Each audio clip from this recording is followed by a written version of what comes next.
Bueno, gente, les doy la bienvenida a este primer tutorial que los va a acompañar para hacer las primeras actividades de la guía. Es un video grabado que se va a acompañar del audio mío con un PowerPoint. En este caso, el foco va a estar puesto en darles las herramientas necesarias para que puedan responder a las primeras dos entregas, que en realidad la primera no sería una entrega propiamente dicha, sino que el objetivo es que puedan producir los datos que vamos a utilizar a lo largo de los trabajos prácticos. Y esa es la primera actividad que tienen consignada en el cronograma, que es la que tenían planteada para esta semana, ¿sí? Si bien nuestro día de clase es el miércoles para una comisión o el jueves a la mañana para la otra, en el caso de esta comisión tienen hasta el viernes como para cumplimentar la primera de estas actividades, que es la producción de datos para el prácticos, tal como está especificado en el cronograma. La otra actividad, la actividad 1, es una actividad que se tiene que realizar la semana que viene y entregarla a más tardar el viernes de la semana que viene. No obstante, en este PowerPoint, en este video, yo les voy a dar los elementos como para que puedan hacer tanto esta producción de datos como los elementos para que puedan realizar la actividad 1 ya para la semana que viene.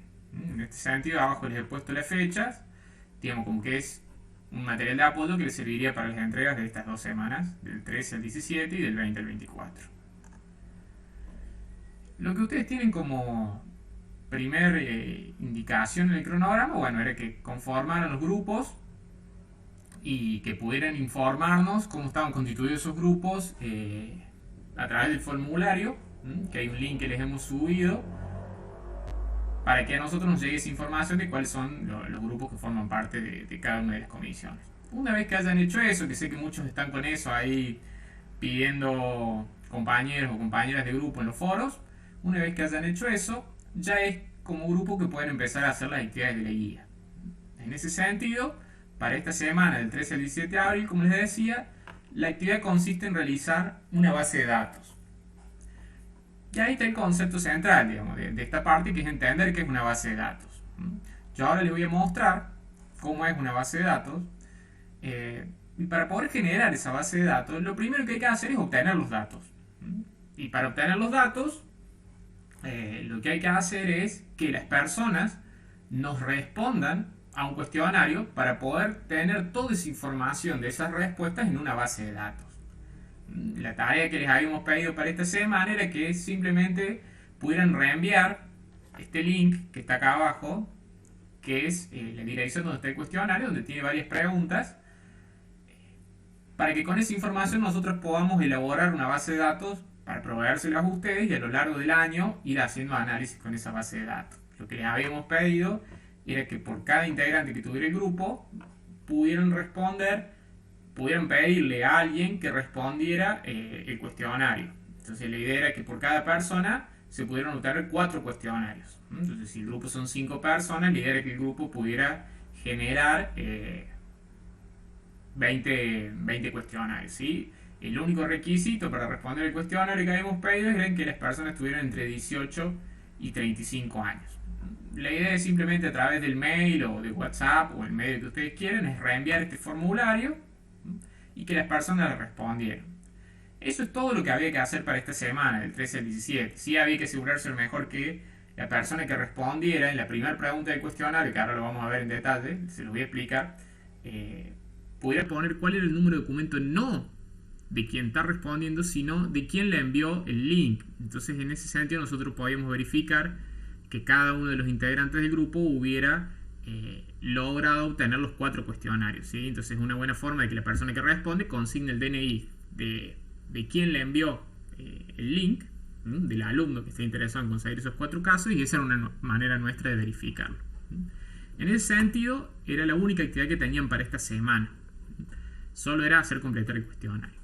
Veo que muchos ya lo han hecho, nosotros ya tenemos acceso a los datos del cuestionario cuando lo van llenando, ya tenemos muchos casos, pero sé que hay algunos que todavía no, así que para los que no lo han hecho y para los que ya lo hayan hecho, lo que les voy a contar un poco es en qué consiste el cuestionario para que vayan entendiendo de qué se tratan estas preguntas y de dónde vienen. Sobre todo por si alguien que lo está respondiendo tiene dudas y ustedes como administradores del cuestionario tienen que responder esas dudas, está bueno que conozcan de dónde vienen estas variables. Acá lo que les he traído es como capturas de pantalla de las distintas partes del cuestionario. Esto es donde yo les decía que la persona que responde tiene que consignar el DNI de quien le solicitó completar la encuesta. ¿Sí? Entonces simplemente ponen el DNI ahí, la persona acá responde en cuanto al sexo, en este sentido hace referencia al sexo biológico, por eso damos la posibilidad después, cuando hablamos de género, que es una respuesta abierta, no hay categorías, sino que simplemente la persona escribe cómo se identifica a nivel del género. Entonces ahí puede aparecer cuestiones como femenino, masculino, trans y tantas otras categorías que está bueno que puedan ser contempladas acá. También se les pedía que respondan la edad. Habíamos dicho que tenían que tener entre 18 y 35 años las personas que forman parte de la muestra. Y después empiezan una serie de preguntas que verán que tienen son sobre distintos temas que están vinculados a distintos intereses que tienen cada uno de los profes que formamos parte de la materia. En este caso, responde a algunos intereses que tienen que ver con el uso de las redes sociales. Como pueden ver, la pregunta 4 y la 5 es la misma pregunta, nada más que en un primero y en un segundo orden. Es ¿cuál es la red social que más usó la semana anterior? Entonces tienen varias categorías que son las que generalmente salen, pero puede ser alguna otra que se le pueden agregar. Solo pueden marcar una opción acá. Y después les hace la misma pregunta, pero ¿cuál sería la segunda que más utilizó? Si por ejemplo en el primer caso había marcado Instagram como la primera, lo mejor en la segunda, que vuelven a aparecer la misma opción, lo mejor marcó TikTok. ¿Sí? La pregunta 6, que tiene que ver con el mismo tema, es cómo percibe su tiempo en las redes sociales. Esto es una percepción que tiene la persona al compararse con otros semejantes. En términos de personas de su misma edad, si esta persona siente que a lo mejor pasa más o menos tiempo que los otros. Entonces paso poco tiempo en relación a otras personas de mi edad, o paso igual tiempo, o más tiempo, o muchísimo más tiempo en relación a otras personas de mi edad. ¿Sí? No sabemos realmente cuánto tiempo pasa cada una de estas personas, pero simplemente es la percepción de uno mismo en relación a eso. Después una pregunta de sí o no, que es si la persona piensa que dejó de hacer algo de su trabajo o estudio, en sentido por ahí de obligaciones, por dedicarle tiempo a estar en las redes sociales. ¿Y cuántos tiempos? Y esto, gente, es importante que lo vean, en minutos. La persona tiene que responder en minutos, estuvo conectado a las redes sociales en el día de ayer. Si yo, por ejemplo, calculo que estuve 2 horas, tengo que transformar esas 2 horas en minutos, ¿no? Si estuve 2 horas son 60 minutos por hora, son 120 minutos. Entonces acá simplemente escribo 120. El siguiente bloque de preguntas tiene que ver con una variable que nosotros por ahí le llamamos, como, por así decirlo, emancipación, que tiene que ver con quién vive la persona, si sigue viviendo con su familia de origen, si se ha ido de la casa, del hogar parental, los motivos. En ese sentido le pregunta quiénes componen el hogar habitualmente, y ahí define el hogar como esas personas con las que se convive y se comparte gastos de alimentación y vivienda. Entonces dice, bueno, para decir que en la primera opción la persona vive con la familia nuclear o la familia extendida, tíos, abuelos, o a lo mejor en este caso vive simplemente con la pareja, tengan o no tengan hijos, o está viviendo con hermanos nada más, o amigos, o vive sola la persona, o alguna otra conformación, que les damos la opción que responda. También pregunta sobre quién aporta el principal sustento de gastos, si es solamente la persona, si son los padres o la familia extendida, la pareja o algún otro familiar, o se comparte de manera equitativa entre todos los que conviven.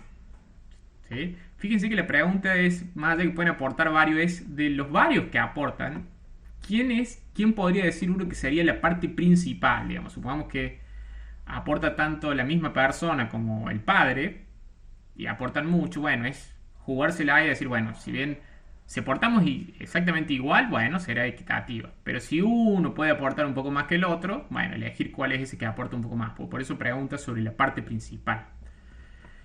En cuanto a la 11, es si alguna vez se fue del hogar, en términos no de me fui un día, ¿no? Es decir, dejé el hogar parental como para hacer mi vida fuera de ese lugar. Bueno, si lo hizo, bueno, ¿a qué edad? Si no lo hizo, dejarlo en blanco. Y cuando lo hizo, responder, ¿sí? Si no, no se responde, ¿por qué lo hizo? Porque se fue a estudiar, porque formó una nueva familia, porque tenía un deseo de vivir por su propia cuenta u otro. Después tenemos otra pregunta que evalúa calidad de sueño, que es que la persona se evalúa a sí mismo en términos de qué tanto le está costando dormirse o de qué tan bien duerme la noche. Entonces le pregunta, le dice, teniendo en cuenta que un 1 significa que te cuesta dormirte, que te despertás durante la noche y que te sentís muy cansado cuando te despertas, y el otro extremo, un 10, sería como que te dormís muy rápido, no te despertás a la noche y te levantás como bien descansado. ¿Qué tan buena es la calidad del sueño? Entonces la persona tiene que responder con un valor del 1 al 10. Por ejemplo, si realmente es muy mala su calidad de sueño, marcar el 1. Si es bastante mala, ¿no? Marcaría un 2 o un 3. Y si es como bastante bueno, un 10, un 9, en algún lugar del continuo, siendo en este extremo como muy mala la calidad y acá muy buena. Ya vamos a ir viendo cómo se llaman este tipo de escalas. La otra pregunta es, ¿cuántas horas duermen promedio por día en la última semana? ¿Sí? Entonces es decir, bueno, a ver, la última semana, de los últimos 7 días, en promedio estoy durmiendo 7 horas. Entonces acá pone 7. Después estas son un conjunto de, me parece que eran 5 o 6 preguntas. 3, 4, 5. Son 6 preguntas. Que lo que evalúa es una escala, es un extracto de un test psicológico que se llama Inventario de Síntomas de Rogatis. Y que es un inventario muy simple que evalúa la presencia de distintos síntomas que puede tener la persona, síntomas psicológicos. Y en este caso es una dimensión de síntomas que tiene que ver con cuestiones ligadas a la hostilidad. Entonces la persona tiene que responder en qué medida estos problemas, ¿sí?, le han estado preocupando o molestando durante los últimos 7 días. Entonces, ¿le ha estado preocupando, le ha estado molestando el hecho de que se estuvo sintiendo enojado o malhumorado en los últimos 7 días? Y la persona tiene que responder desde nada hasta mucho. El mismo formato de respuesta para las otras preguntas, ¿sí? Explotar y no poder controlarme, necesitar golpear o lastimar a alguien, necesitar romper o destrozar cosas, meterme muy seguido en discusiones, gritar o tirar las cosas, ¿sí? Son todas referencias a situaciones que hablan por ahí de pobre control de los impulsos. Todo esto, gente, cuando lo administren no hace falta que se lo digan a la persona en términos de qué evalúa, que esto evalúa hostilidad. Simplemente díganle que respondan y si no entienden alguna de las palabras, ustedes se les explicarán. Después hay otro bloque de preguntas que tienen que ver con, por así decirlo, las relaciones de pareja y en qué medida por ahí puede haber algunos elementos de violencia en la pareja. Entonces, acá les planteo una primera definición de relación de pareja como una relación sentimental que incluye noviazgos, citas o encuentros románticos, y la personalidad es que responda pensando en alguna pareja que tuvo, en la última pareja que tuvo, ¿sí? Y responda cómo le fue con esa última pareja. Ahí entiende como pareja por lo menos una persona con la que haya estado saliendo al menos un mes. Se le pregunta, por ejemplo, si alguna vez destrozó a propósito algo que le pertenecía a la pareja, entonces tiene que responder de nunca, cuántas veces. O si la pareja le destrozó algo a él o a ella. Si alguna vez empujó a la pareja en el contexto de alguna discusión, o si alguna vez la pareja lo o la empujó en el contexto de la discusión. Fíjense que pregunta tanto de lo que la persona hace hacia su pareja y lo que su pareja hace hacia él o ella misma, ¿sí? Y por último, es un juego que simplemente hay que hacerle imaginar a la persona que tiene 100 pesos y que tiene que dividir ese dinero de la forma que la persona quiera entre esa persona y otra persona desconocida. Entonces lo que la persona tiene que hacer es decir cuánta plata de esos 100 pesos se quiere dejar y cuánta plata de esos 100 pesos se lo quiere dar a otra persona.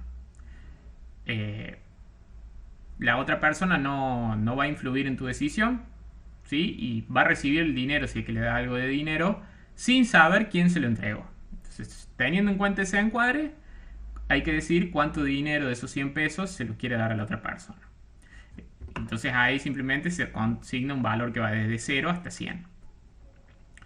Esto es un juego que se utiliza mucho en algunos experimentos de psicología económica, toda un área de la psicología bastante nueva. Y tenemos una profe en la cátedra que se dedica a eso y bueno, esto es uno de los ejercicios que ella ha planteado. Estas son todas las preguntas del cuestionario. Tomé el trabajo para ir leyéndolas, como para ir explicándoles a qué apuntan, como para que lo vayan entendiendo. por si alguien que lo está respondiendo tiene dudas, ustedes sepan respondérselo. Sumado que en realidad estas preguntas las vamos a estar trabajando a lo largo de todo el año, haciendo análisis de las respuestas que se dieron a todas estas preguntas, entonces es importante que ya vayan conociéndolas. Para seguir, les quería mostrar cómo es una base de datos, la producción de una base de datos. Todas esas respuestas que las personas van respondiendo al cuestionario que ustedes les enviaron, a nosotros nos llegan en una base de datos y fíjense, acá hay un extracto un poco de algunos de los casos que ya fueron respondiendo, ¿sí? Entonces, miren, tenemos la variable P1, ¿sí? Esto que están acá en las columnas, gente, P1, P2, P3, P4, son cada una de las variables que estamos midiendo. La P1 era el sexo, la P2, si se acuerdan, el género, el P3 era la edad, la red más utilizada, la segunda red más utilizada, en su comparativo cuánto tiempo pasa en las redes la persona, si cree que le ha sacado tiempo para el trabajo y el estudio, ¿sí? Entonces tenemos en cada columna cada una de las variables. Y lo que tenemos en las filas, que son todas las líneas horizontales, ¿sí? Las filas son lo horizontal y las columnas son lo vertical. En cada una de las filas tenemos los casos, las unidades de análisis. Ya vamos a ir viendo cada uno de esos conceptos. Los casos es cada una de las personas que respondieron al cuestionario. Por ejemplo, acá respondió una mujer de género femenino, de 24 años, que parece que la red que más usa es WhatsApp y en segundo lugar Instagram, que pasa poco tiempo en relación a la gente de su misma edad en las redes, que no parece haberle traído problemas el uso de las redes, que las usó casi 2 horas, y ahí dice con quién comparte gastos y con quién vive, y si iría la base para allá, nada más que la pantalla no nos lo permite ver. Después tenemos otro caso, ¿sí? Esta sería, gente, una base de datos. Una base de datos es un lugar donde se compilan las respuestas que dan las personas a distintas variables de un cuestionario. Entonces, sobre esta base de datos, nosotros ya después podemos ir trabajando y haciendo análisis estadísticos sobre esto. Entonces, el primer trabajo siempre es construir una base de datos. En el caso de ustedes, no la tienen que construir. Ustedes simplemente haciendo que la gente responda el cuestionario, automáticamente nosotros se nos genera la base de datos. Si ustedes lo tuvieran que hacer a mano, lo que harían es de cada una de las respuestas que le dio la persona, ustedes deberían tipearla en esta base. Es decir, bueno, la primera mujer, ¿sí? Respondió mujer, escribir ustedes femenino, escribir 24, ir completando todos estos datos de todos los casos que fueron tomando. Esto sería una base de datos. Pero vamos a ver ahora algunos conceptos que creo que les pueden servir para realizar ya la actividad 1, la que tienen que entregar la semana que viene. ¿Sí? Fíjense, la semana que viene, el cronograma ya estipula que hay que realizar y enviar la actividad 1 de la guía de los trabajos prácticos. Esto lo van a enviar por un formato de entrega de tareas, un recurso que les voy a agregar al ABP en nuestro espacio, donde simplemente ahí suben un archivo y en el archivo van a poner las respuestas a la actividad 1. ¿Con qué recursos cuentan para poder hacer esta actividad? Tienen varios. En primer lugar, si leen el manual de cátedra, el que tiene el ABP, la unidad 1 explica todos los conceptos que hacen falta para responder esto. Si eso no fue suficiente, nuestro titular de cátedra, el profesor Boloña, durante muchos años ha estado realizando varios videos en YouTube que son como apoyo a las clases, y de hecho lo que le hemos subido acá es un link específico para la unidad 1, ¿sí? Que les va a ayudar a entender estas actividades. Así que pueden ver ese video y les va a ayudar. Y además pueden contar con este video que yo les estoy armando como para hacer. O sea que van a tener bastantes recursos como para poder entender la actividad 1. También, por supuesto, que tienen el foro para preguntarme. Esta es la actividad 1, ¿sí? Lo que dice es que en primer lugar hay que bajar un archivo que va a estar en el ABP. Se los voy a subir cuando yo les esté subiendo este video. Junto con este video voy a subir este archivo. Que el archivo, gente, no es otra cosa que esta base de datos que les mostré acá. Ese archivo tiene los primeros 20 casos que respondieron, y sobre esos 20 primeros casos la idea es que puedan pensar en cómo responder a la actividad 1 y después la que va a venir más adelante, la actividad 2. ¿Sí? Es simplemente mirando esa matriz de datos. O sea, base de datos o matriz de datos, gente, lo podemos tomar como lo mismo. Fíjense, la actividad es bastante simple cuando se entienden por ahí estos conceptos. Dice, hay que indicar los nombres de las siguientes variables, sus categorías, nivel de medición, y si es posible plantear las relaciones que se indican en las últimas dos, que son estas dos. ¿Cuál es la idea? Miren, yo les voy a ayudar a responder la primera de las variables y el resto les va a tocar hacerlo a ustedes. P5 era el nombre de una variable. Si vamos para atrás, podemos ver la P5. Si acá tenemos la 1, la 2, la 3, la 4, la 5, ¿cómo se llamaba esta variable? Era la red social más utilizada, la segunda red social más utilizada. Entonces acá, en esta columna en nombre, pondremos segunda red social más utilizada.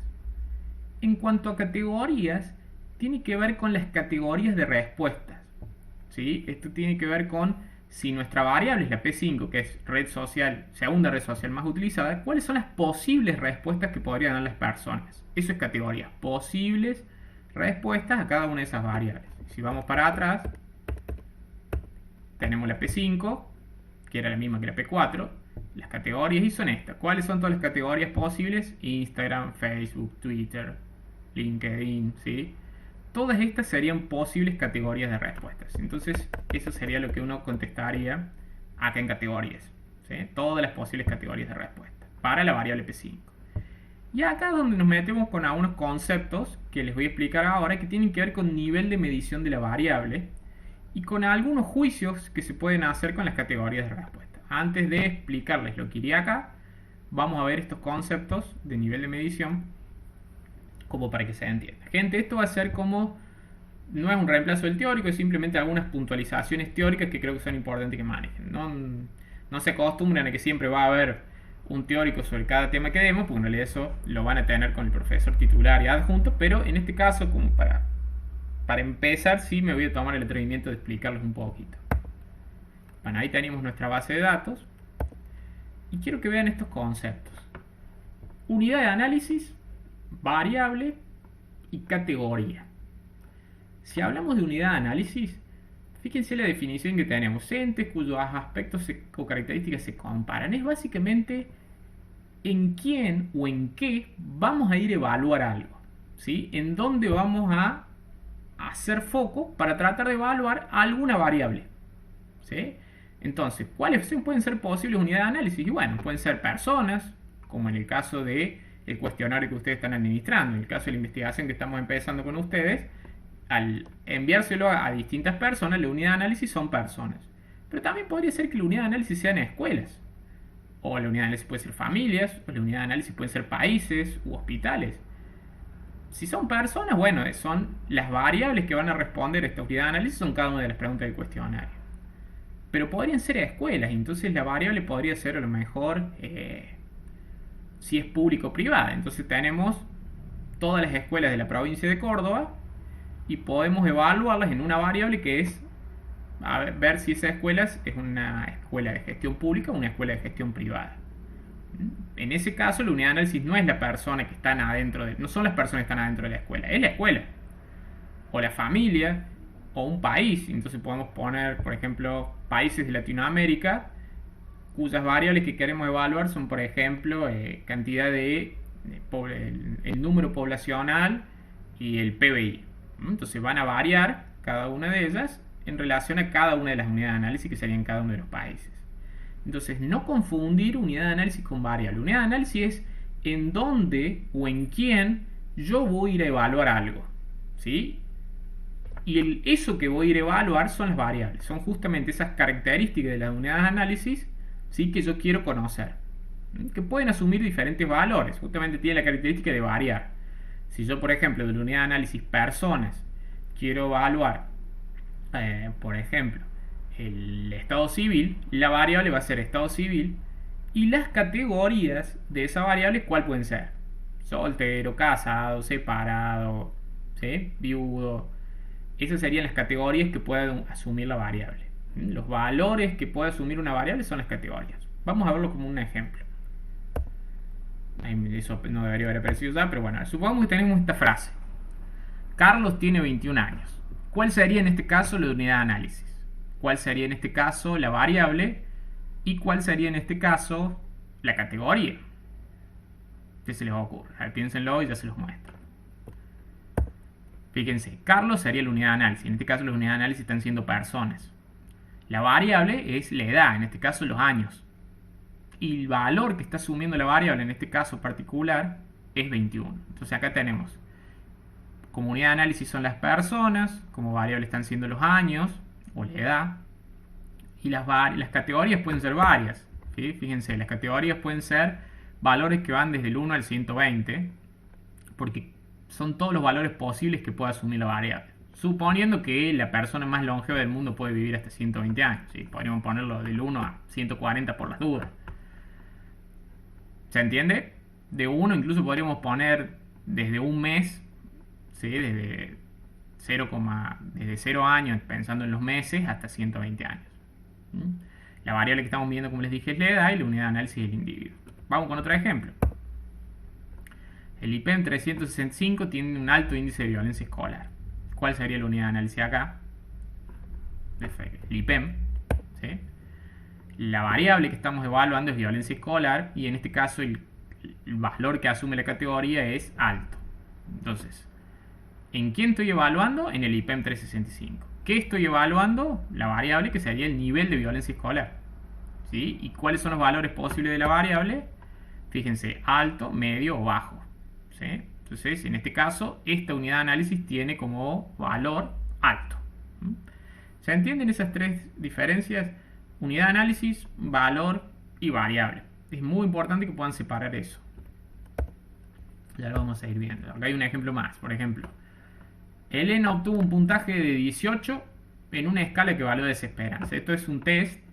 Los test suelen obtenerse, los test psicológicos se suelen puntuar con valores que suelen ir del 0 en adelante.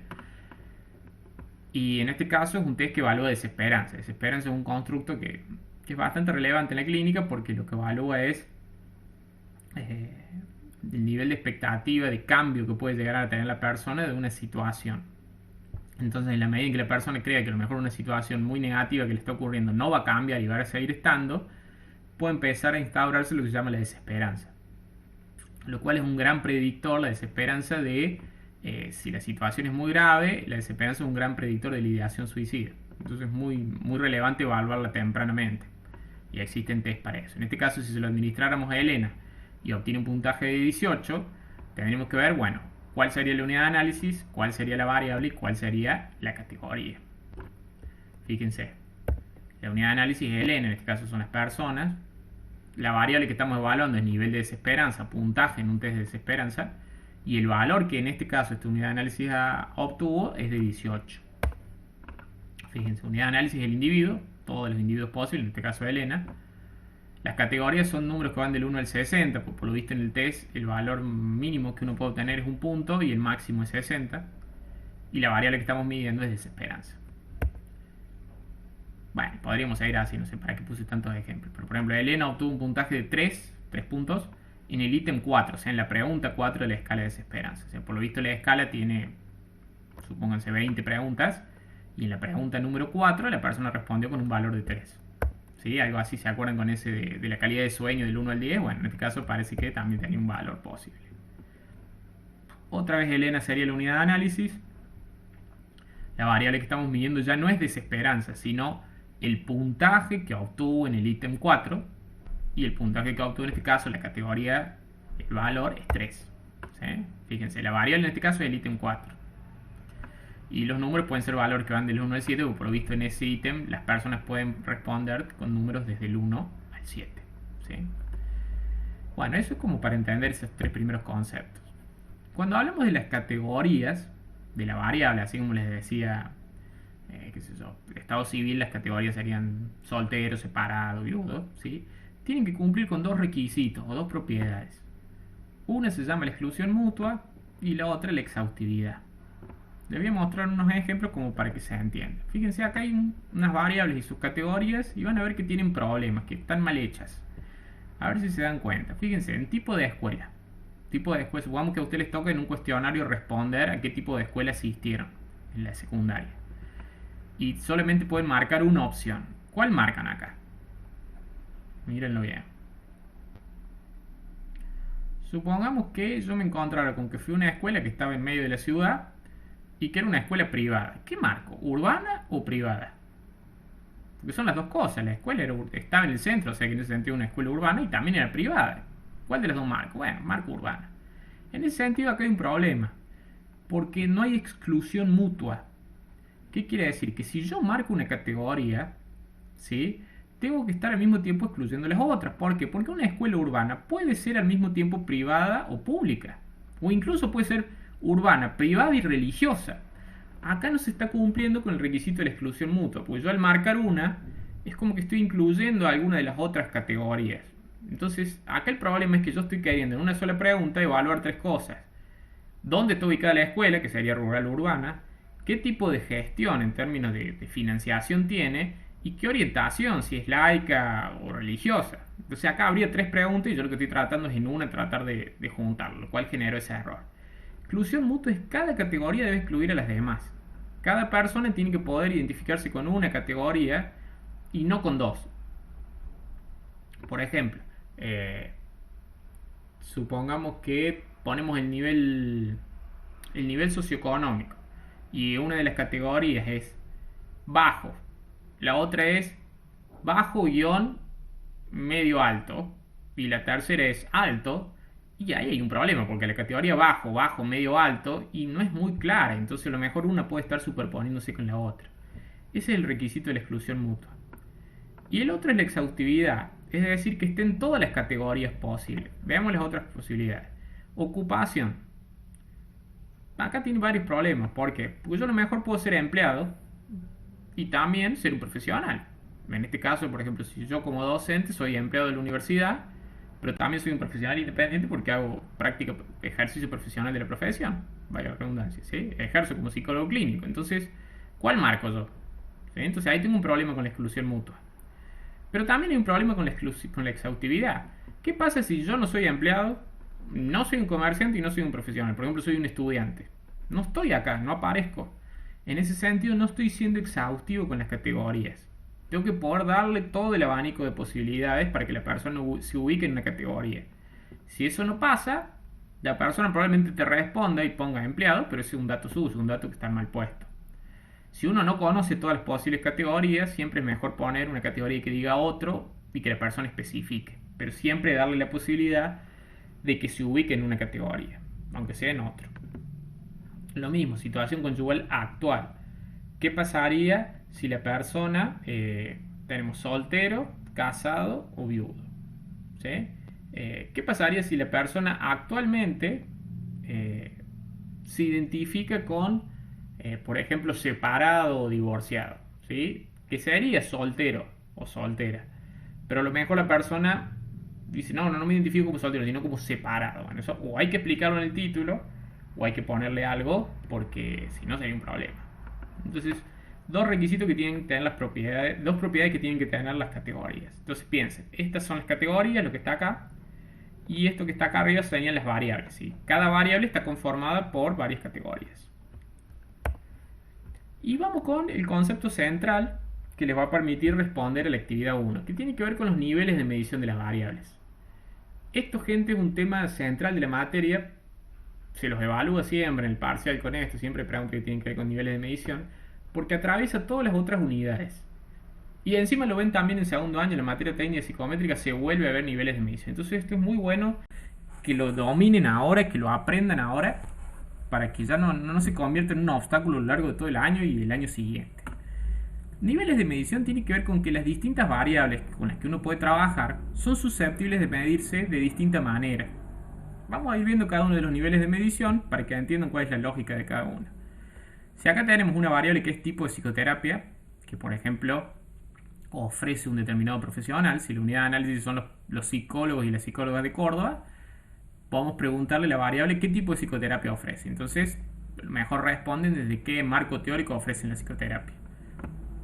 Entonces tenemos gente que lo ofrece desde un marco psicoanalítico, gestáltico, humanístico. Acá tenemos a Maslow, por ejemplo. Conductista, un enfoque cognitivo-conductual, un enfoque sistémico desde el psicodrama o alguna otra que a lo mejor no hemos puesto acá, pero que no es de las más comunes. En ese sentido estamos siendo exhaustivos, pero quizás podríamos estar teniendo el problema porque no especificamos tipo principal de psicoterapia de ejercicio. A lo mejor alguna persona dice, yo hago cognitivo-conductual, pero también hago cosas sistémicas. Entonces dice, ¿cuál marco? Hay que tener cuidado porque si no, no estaríamos cumpliendo la mutua excludencia. Entonces lo mejor se puede explicar acá, decir cuál es el tipo principal de psicoterapia. Entonces lo mejor es decir, bueno, si hace las dos, a lo mejor siente que la principal en su ejercicio es esta, la 5.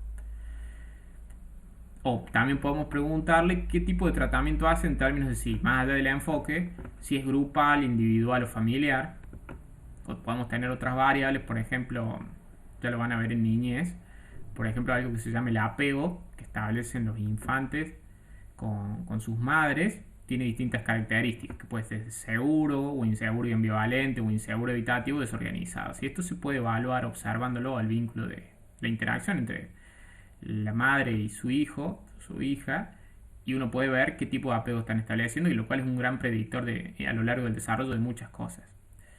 Fíjense, todas estas tres variables, ¿sí?, tienen un nivel de medición que se llama nominal. Lo único que me permiten hacer estas variables es clasificar las categorías, decir que una persona está en una categoría o en el otro, pero no puedo hacer ningún tipo de juicio sobre las categorías. ¿Qué quiere decir? Yo puedo decir, bueno, a ver, capaz que conseguí que hay 20 personas que ejercen psicoterapia psicoanalítica, 10 que ejercen gestáltica, 5 humanistas, pero yo no puedo hacer ningún juicio de valor entre las categorías. Yo no puedo decir psicoanálisis es una categoría mayor o menor que gestáltica o humanista. Yo no puedo decir que conductista es el doble que gestáltica. Sí puedo hacer juicios que tienen que ver con la frecuencia, que es, quizás hay más psicoanalistas que gestálticos si yo pregunto cuántos hay. Pero cuando pienso en las categorías entre sí, yo no puedo hacer ningún juicio de valor en términos de que una es más grande que la otra. Sí lo puedo hacer, fíjense acá, como para que lo vean, en el siguiente nivel de medición, que es ordinal. Si yo tengo una variable como grado de violencia en la escuela, que puede ir desde nulo a bajo, medio, alto, muy alto, yo sí puedo hacer juicio de valor. Yo puedo decir que la categoría 4, que es alto, implica un mayor grado de violencia que la categoría bajo, ¿sí? En este caso, que las unidades de análisis son las escuelas, yo puedo hacer juicio que si alguien marcó categoría alta, 4, está mostrando que en esa escuela hay mayor grado de violencia que en alguien que le marcó bajo. Pero en el caso, volviéndole de las nominales, yo no puedo hacer esto. Alguien que marcó sistémica, yo no puedo hacer el juicio de valor de decir que es más que conductista. Son categorías distintas, pero no hay un orden entre las categorías, no hay una jerarquía que dice que una tiene más que la otra o es mayor que la otra, ¿sí? Yo puedo usar números acá ordenados, pero me sirven como código, es decir, para no tener que escribir cada vez que tengo que escribir psicoanálisis. Escribir eso, pongo 1 y sé que el 1 significa eso, es un código abreviado. Pero yo no puedo establecer un orden entre las categorías, ¿sí? Tampoco lo podría hacer acá. Esta es otra variable nominal, por ejemplo, que tuviera que ver, un trabajo que habían hecho unos investigadores en la Universidad de Buenos Aires, que investigaban sobre cuáles eran los motivos de consulta más comunes en los servicios de salud mental de un hospital. Entonces, había varios problemas. Podían ser problemáticas familiares, problemáticas con la pareja, problemáticas con la sexualidad, problemáticas que tenían que ver con síntomas en el cuerpo, o alguna combinación de ellas u otra. En ese caso, yo no puedo decir síntomas somáticos está por encima de la jerarquía que problemática de pareja. Son problemáticas distintas, pero no puedo hacer juicios de valor de orden. Sí, como les decía, lo puedo hacer cuando la variable tiene un nivel de medición ordinal. Hay variables que sí son susceptibles, por las categorías que tienen, de establecer un orden. Fíjense, el nivel de violencia en una escuela, el nivel de depresión que puede tener una persona, que puede ir desde que no tiene hasta grave, y en ese sentido el que tiene nivel grave tiene más depresión que el que tiene nivel leve, el nivel educativo alcanzado, el máximo. Claramente el que tiene nivel de posgrado tiene mayor nivel educativo que el que tiene primario completo. Yo acá puedo establecer un orden, y en ese sentido puedo hacer más análisis, ¿sí?, que con las variables nominales. Pero me quedo corto en las ordinales, pues yo no puedo decir que a lo mejor la escuela que tiene un nivel alto, muy alto digo, tiene el doble de violencia que el que tiene medio. No, esos juicios no lo puedo hacer. Simplemente puedo decir que tiene más o menos. Tampoco puedo decir que el que tiene terciario universitario completo tiene el triple de escolaridad que el que tiene primario completo. No puedo hacer esos juicios de valor. Simplemente puedo decir tiene más o tiene menos. Esa es la limitación que tienen las variables ordinales. Ejemplos de las variables ordinales son un tipo particular de respuestas, que son las escalas Likert, que se les llama. Es cuando en un cuestionario a la persona se le dice, che, ¿qué tan de acuerdo estás con algo? ¿O qué tanto te pasa algo? Entonces, por ejemplo, uno le puede preguntar, estos son ítems de una escala que evalúan ansiedad. Me siento cansado, se le pregunta. Entonces la persona tiene que decir del 1 al 5 qué tan de acuerdo está con esa afirmación en términos de qué tan cierta es de sí misma, ¿no? Entonces, si yo realmente estoy como muy cansado, puedo decir estoy muy de acuerdo con esta descripción de mí. Entonces acá responderé, me siento cansado y pondré un 5. ¿Sí? Este es una escala Likert que otra vez marca un orden. El que puso 5 claramente está diciendo que está más cansado que el que puso 1. Pero insisto, no podemos decir que el que puso 4 está el doble de cansado que el que puso 2. ¿Se entiende? Sería, piénsenlo, matemáticamente no hay forma de medir que alguien puede estar doblemente cansado que otra persona que respondió 2. ¿Sí? Está más cansado que si hubiese puesto 3 en relación al 2. Pero no podemos decir el doble. ¿Sí? O decir que este está a la mitad de cansado que este que respondió 4. ¿Sí? Entonces son Likert, nos permiten ordenar, ¿sí?, un continuo en términos de una percepción que tiene sobre algo, como por ejemplo la ansiedad, pero sigue siendo a nivel ordinal. Esta es una excepción que se hace, no una excepción, pero muchas veces lo que hacemos cuando tomamos un test es, si el test por ejemplo tiene estas 5 preguntas, para yo saber el nivel de ansiedad de la persona, lo que hago es sumar los puntajes que obtuvo en cada una de las preguntas. Entonces obtengo el puntaje total. Si yo sumo todo esto, me da 12. Entonces 12 sería un indicador del nivel de ansiedad de la persona.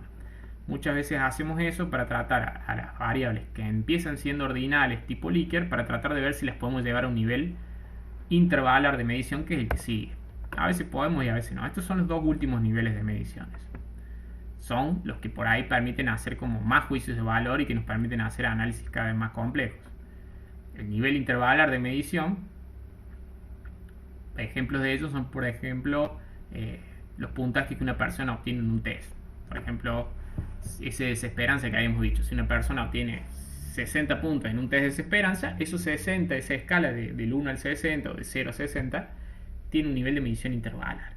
¿Qué características tiene esto? Que va a haber números acá también, que los números pueden llegar a tener un 0 en la escala, o sea que puede ir la escala que yo de 0 a 100, pero acá el 0 no significa un 0 absoluto. El 0 no indica ausencia del atributo, es de fijación arbitraria. ¿Qué quiere decir esto? Que si yo estoy tomando un test de inteligencia a una persona y ese test tiene, que yo, 50 preguntas y vale un punto cada pregunta, y la persona respondió a todas las preguntas mal, ¿qué puntaje obtiene? 0. Ahora, yo puedo decir que esa persona, porque obtuvo un puntaje de 0, carece o no tiene inteligencia. No se podría. Yo no podría decir que alguien no tiene inteligencia. Igual que la personalidad. Si yo estoy evaluando rasgos de personalidad y por ejemplo estoy evaluando el rasgo responsabilidad y tomo un test y la persona obtiene 0 puntos, yo no puedo decir que esa persona no tiene responsabilidad. Tendrá un nivel extremadamente bajo de responsabilidad, pero yo no puedo decir que haya ausencia de eso que estoy midiendo. En general, en la mayoría de las variables psicológicas, yo no puedo decir que haya ausencia de lo que estoy midiendo. El 0 siempre es arbitrario, porque 0 significa es que a ese conjunto de preguntas que conforman el test no respondió bien. En cambio, en las variables proporcionales, que son estas que tenemos acá abajo, el 0 sí implica ausencia del atributo. Y ahora vamos a ir comparándolo. Fíjense, otro ejemplo de variables intervalares puede ser la temperatura que hace en el ambiente o el año en el que estamos viviendo. Fíjense que esos son ejemplos de variables donde el 0 es arbitrario. Por ejemplo, no es que cuando hace 0 grados no hay temperatura. No es que no existe la temperatura. La hay, hace bastante frío. Y de hecho también hay valores por debajo de 0 grados. Lo que pasa es que es una convención de que a cierta temperatura, que tiene ciertas medidas, se le equivale a 0 grados. Lo mismo con el año que estamos viviendo. Hoy estamos en el 2020, pero no es que el mundo o la civilización existió hace 2020 años. Es un consenso en donde arbitrariamente se fijó que se empezó a contar el año en el que estamos desde el nacimiento de Cristo. En cambio, en las proporcionales el 0 sí existe, ¿sí? Y 0 sí significa, cuando alguien obtiene 0 en esta variable, significa que no hay eso. Entonces fíjense los ejemplos. Cantidad de hijos. ¿Una persona puede tener 0 hijos? Sí, no tiene hijos. ¿Una persona puede no haber tenido ningún aplazo, es decir, no le pueden haber bochado nunca en la carrera? Sí, y sería lo deseable, ¿sí? O una persona pudo no haber cometido nunca un delito, sí, puede que nunca lo haya cometido. Entonces ahí el 0 sí tiene un sentido absoluto, a diferencia de las intervalares. En la nominal y en la ordinal ni siquiera existe. Ahora, la otra propiedad que tienen las intervalares y las proporcionales tienen que ver con las distancias, los intervalos que se mantienen constantes entre los valores numéricos. A ver, en un intervalo nosotros podemos decir, alguien que obtiene 20 puntos en un test de inteligencia, podemos decir que obtuvo el doble de puntaje de alguien que obtuvo 10 puntos, ¿sí? Porque 20 es el doble de 10. Pero no podemos decir tiene el doble de inteligencia. Sí obtuvo el doble del puntaje, pero no podemos decir que alguien que obtuvo 20 puntos es exactamente el doble de inteligente que alguien que obtuvo 10 puntos. No, podemos decir que tiene el doble de puntaje, pero no el doble de inteligencia. En cambio, el nivel de proporcionalidad, sí. Alguien que tiene 10 hijos, ¿tiene el doble de hijos que alguien que tuvo 5 hijos? Sí, exactamente. Alguien que insulta por día 20 veces, ¿insulta la mitad de veces que alguien que insulta 40 veces por día? Sí. Fíjense, el nivel proporcional puede hacer todos los juicios de valor. Que implican multiplicar, sumar, restar, dividir. En cambio, a nivel intervalar ya no tanto, gente, ¿sí? Y mucho menos en un nivel ordinal o nominal que no puede hacer casi ninguno. Esos son los 4 niveles de medición. Entonces es muy importante que ustedes puedan siempre, frente a una determinada variable, ver qué categorías la componen y en base a eso definir cuál es su nivel de medición, porque de eso va a depender los análisis estadísticos que después podamos hacer. ¿Sí? Quiero que con esa información volvamos a la pregunta que tenían que entregar ustedes, la actividad 1. Habiendo visto esos conceptos, creo que ya vamos a poder terminar de completar esta tabla, por lo menos de la variable 5 que habíamos dicho que era la segunda red social más utilizada, las categorías posibles eran Instagram, Facebook, todas esas. Y ahora sí los quiero ver pensando cuál sería el nivel de medición. ¿Sí? Acuérdense, esta era la variable. ¿Sí? Supónganse que es la misma, nada más que esta es la primera. ¿Qué nivel de medición tendría? Y les voy ayudando. Yo puedo hacer un juicio de valor de que este nivel de medición es mayor que, que esta categoría está por encima de esta, o jerárquicamente WhatsApp está por encima de LinkedIn o de Twitter. No, yo no puedo hacer juicios de valor de orden acá. Yo puedo decir que TikTok, el que elige TikTok es el doble de usuario de red social que el que elige Twitter. No puedo hacer ningún tipo de esas afirmaciones. Lo único que puedo decir es, hay unidad de análisis que eligen LinkedIn y hay unidad de análisis que eligen WhatsApp. Entonces, volvamos. Nivel de medición acá, el único juicio de valor que puedo hacer es el de designar categorías. O sea que el nivel de medición es nominal. Ahora, acá hay algunos juicios de valor. Yo puedo decir que la categoría 1 es mayor que la categoría 2. Veamos. ¿Cuál es la categoría 1 en la variable 5? Instagram. La categoría 2, Facebook. ¿Instagram es más que Facebook? No lo puedo decir. No puedo saberlo. No es que una red social vale más que la otra. ¿Sí? Si la pregunta fuera cuáles de las redes sociales tienen mayor valor en la bolsa de valores, y puedo fijarme el precio de cada una y sí puedo establecer una jerarquía. Pero acá no. Es de las opciones de respuesta si hay una que tenga un orden por encima de la otra. No lo hay. Entonces, en la primera, ¿puedo hacer ese juicio de valor? No. Pongo acá, no. La categoría 1, otra vez la misma, Facebook o Instagram. ¿Es la mitad de la categoría 2? No, tampoco. Fíjense que son juicios en donde para poder decir esto la variable debería ser de nivel ordinal. Y para poder hablar en términos de la mitad debería tener un nivel de medición intervalar o proporcional. ¿Se entiende, gente? Sobre esto que les explique, yo espero que me respondan las 4 preguntas, ¿sí? Y me completen, sobre estas 4 preguntas, que me completen la tabla. Esta tabla completa es la que les voy a pedir que me envíen ya la semana que viene. ¿Sí? La base esta que les hace bajar acá, en realidad no tienen que hacer ningún análisis con esa base todavía. Es simplemente para que puedan ver ahí cuáles son las categorías que van apareciendo, cuáles son las variables que están, pero no tienen que hacer ningún análisis con la base. Simplemente mírenla como para que tengan algo de referencia como para poder contestar esto. ¿Estamos, gente? Bueno, siendo eso lo último, y creo que no había más nada después del PowerPoint, cierro este tutorial y nos veremos ya para la semana que viene con un próximo tutorial, si hace falta.